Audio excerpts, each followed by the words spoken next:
안녕하세요. 한국의 AI 초강국 목표, 그리고 최근 소버린 AI에 대한 관심이 뜨거운데요. 그런데 오늘 저희가 살펴볼 IT조선 기사를 보면 이 계획에 좀 예상치 못한 문제가 있다고 지적합니다. 바로 HWP 파일 형식이에요. 네, 오늘은 이 HWP가 왜 AI 연구자들 사이에서 뭐랄까 공공의적으로까지 불리는지, 또 이게 우리 AI 경쟁력에 왜 중요한지 한번 깊이 파헤쳐 보겠습니다.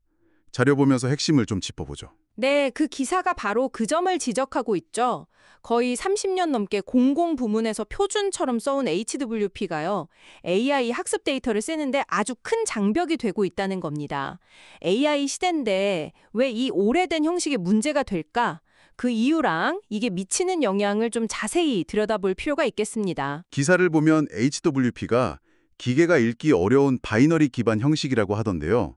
이게 AI 학습에는 구체적으로 왜 그렇게 치명적인가요? 네. AI라는 게 기본적으로 엄청나게 많은 텍스트 데이터를 읽고 분석해야 패턴을 배우거든요. 근데 HWP는 그 내부 구조가 뭐랄까 공개되어 있지도 않고 좀 복잡해요. 그래서 AI 프로그램이 자동으로 내용을 정확히 뽑아내기가 아주 어렵습니다. PDS나 그냥 텍스트 파일하고는 많이 다른 거죠. 그래서 연구자들은 이건 뭐 AI 연구자의 공공의 적이다 이렇게까지 얘기하는 거고요. 데이터 처리하는 첫 단계부터 너무 힘이 드는 거예요. 하긴 국내 AI 연구에 제일 중요한 한국어 데이터가 공공기관에 정말 많을 텐데 그게 대부분 HWP라서 활용을 못한다. 기사에 나온 김태훈 교수님 표현대로 진짜 보물창고에 자물쇠를 채워둔 셈이네요. 형식 안에 딱 갇혀 있는 거죠. 심지어 정부가 이미 있는 HWP 문서를 AI 학습용으로 바꾸려고 가공하려고 따로 예산을 썼다는 거 아닙니까? 작년에만 7,200만 원이요. 와, 예산까지 따로 써야 할 정도로요? 네, 그만큼 비효율이 심각하다는 걸 딱 보여주는 거죠. 그럼 실제 연구하는 분들은 이 HWP 문서를 어떻게 다루고 계신가요? 엄청 힘드실 것 같은데요? 네, 정말 어쩔 수 없이 그 마우스 매크로 같은 걸 써서 화만 내용을 긁어오거나요.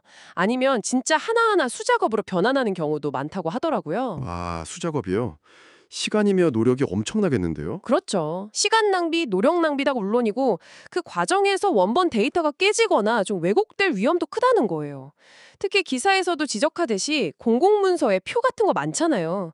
그 안에 숫자나 복잡한 서식 같은 건 변환하면 거의 못 살린다고 하니까 데이터 품질이 확 떨어지는 거죠. 정부도 이걸 알아서 2021년에 개방형이라고 HWPX 형식을 도입했다고 하던데 이걸로는 좀 부족했나 보네요. 네, HWPX. 이걸 좀 나아지려나 했는데 기사를 보면 현실은 꼭 그렇지도 않다는 거죠.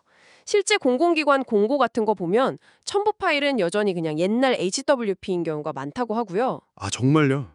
형식을 새로 만들었는데도요?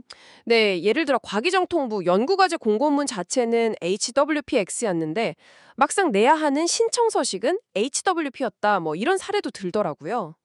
그리고 더 큰 문제는 이 HWPX가 국제표준 뭐 ODF나 OXML 같은 게 아니라는 거예요. 그냥 우리나라 표준 KS거든요. 그럼 국제적인 호환성은 여전히 문제가 되겠네요. 그렇죠. 해외 연구자들이랑 같이 뭘 하거나 해외에서 만든 도구를 쓰려고 할 때 여전히 불편함이 남는다는 한계가 있는 겁니다. 영국이나 미국, EU 같은 곳은 ODF 같은 국제 개방형 표준을 쓴다는데 우리만 좀 다른 길을 가는 상황이네요. 이게 바로 그 디지털 갈라파고스 비판하고 연결되는 거고요. 네, 맞습니다. 그 나라들은 문서를 오랫동안 보존하고 여러 시스템에서 문제없이 쓰고 또 무엇보다 데이터를 다시 활용하기 쉽게 하려고 개방형 표준을 쓴 거거든요. 특히 요즘처럼 AI 시대에는 데이터 활용이 중요하니까 이런 개방형 표준의 가치가 더 커지죠. 근데 우리는 AI 초강국을 막 외치면서도 정작 데이터 활용의 첫 단추라고 할 수 있는 문서 형식에서는 좀 폐쇄적인 길을 가고 있으니 비판을 피하기 어려운 면이 있습니다. 이게 단순히 기술 문제를 넘어서는 것 같아요. 한컴 오피스가 없는 국민이나 외국 연구자들은 아예 공공정보를 보기조차 어려운 거니까요. 그렇죠. 정보 접근성 문제로도 바로 이어지는 거죠. 그럼 해결책은 없을까요? 기사에서 그 김태훈 교수님이 제안한 내용이 있었던 것 같은데요. 네, 김 교수님은 좀 현실적인 방안을 얘기하시더라고요. 한글과 컴퓨터 쪽에서 기존 HWP 파일을 PDF 같은 걸로 쉽게 바꿀 수 있는 오픈소스 API 정도만이라도 좀 제공해주면 좋겠다. 아, API요? 네, 그러면 연구자들이 훨씬 수월하게 작업할 수 있을 거라는 거죠. 이미 한컴 뷰원 같은 프로그램 안에 파일 변환 기능이 다 들어있잖아요. 그걸 외부 프로그램에서도 쉽게 가져다 쓸 수 있게 열어달라는 뭐 그런 요청인 셈입니다. 기술적으로 아주 어려운 건 아닐 수 있다는 그런 뉘앙스 같아요. 그게 AI 경쟁력이라는 이 거대한 목표에 생각지도 못한 걸림돌이 되고 있다는 게 참 흥미로우면서도 좀 씁쓸하네요. 어떻게 보면 사소해 보이는 기술 표준 문제가 국가 전략 전체에 영향을 줄 수 있다는 걸 보여주는 사례 같아요. 맞아요. 기술 표준을 뭘로 정하느냐가 단순히 뭐 편의성이나 특정 회사 문제 차원을 넘어서는 거죠. 데이터 활용 가능성, 국제 협력, 그리고 결국에는 국가 전체의 기술 목표 달성에 얼마나 큰 영향을 주는지 명확히 보여주는 사례라고 생각합니다. 아마 청취자 여러분께서도 이 문제를 통해서 아, 기술 정책이라는 게 참 단순하지 않구나, 그 뒤에 여러 가지 복잡한 현실이 있구나 하는 걸 좀 엿보시는 계기가 되셨으면 좋겠습니다. 마지막으로 이런 질문 한번 던져보고 싶어요. 기사에서도 잠깐 나왔지만 HWP 사용에는 과거의 한글 지키기 운동 같은 역사적, 문화적 배경도 좀 얽혀 있다고 하잖아요. 이런 기술 외적인 요인이나 오래된 관성 같은 것들이 때로는 국가 전체가 나아가야 할 방향, 꼭 필요한 기술적인 변화를 만들어가는데 얼마나 큰 제약이 될 수 있을까, 이런 고민을 하게 되네요.